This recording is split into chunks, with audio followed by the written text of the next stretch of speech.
आप सभी को जय मसीह की द बाइबल पोर्शन में आपका स्वागत है। हमारा आज का वचन है पहला शमूएल 2 अध्याय वचन 12 से 26।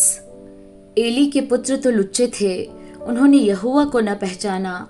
याजकों की रीति लोगों के साथ यह थी कि जब कोई मनुष्य मेलबलि चढ़ाता था तब याजक का सेवक मांस पकाने के समय एक 3 नोक वाला कांटा हाथ में लिए हुए आकर उसे कड़ाही या हंडी या हंडे या तसले के भीतर डालता था, और जितना मांस कांटे में लग जाता था उतना याजक आप ले लेता था।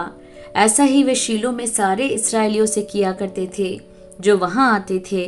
और चर्बी जलाने से पहले भी याजक का सेवक आकर मेलबलि चढ़ाने वाले से कहता था, भूनने के लिए याजक को मांस दे, वह तुझसे पका हुआ नहीं कच्चा ही मांस लेगा।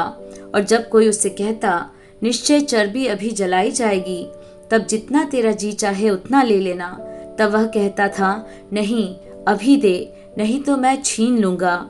इसलिए उन जवानों का पाप यहोवा की दृष्टि में बहुत भारी हुआ, क्योंकि वे मनुष्य यहोवा की भेंट का तिरस्कार करते थे। परंतु शमूएल जो बालक था, सनी का एपोद पहने हुए यहोवा के सामने सेवा टहल किया करता था, और उसकी माता प्रतिवर्ष उसके लिए एक छोटा सा बागा बनाकर जब अपने पति के संग प्रतिवर्ष की मेलबलि चढ़ाने आती थी तब बागे को उसके पास लाया करती थी। एली ने एल्काना और उसकी पत्नी को आशीर्वाद देकर कहा, यहोवा इस बालक के बदले जो उसको अर्पण किया गया है तुझको इस पत्नी से वंश दे। तब वे अपने यहाँ चले गए।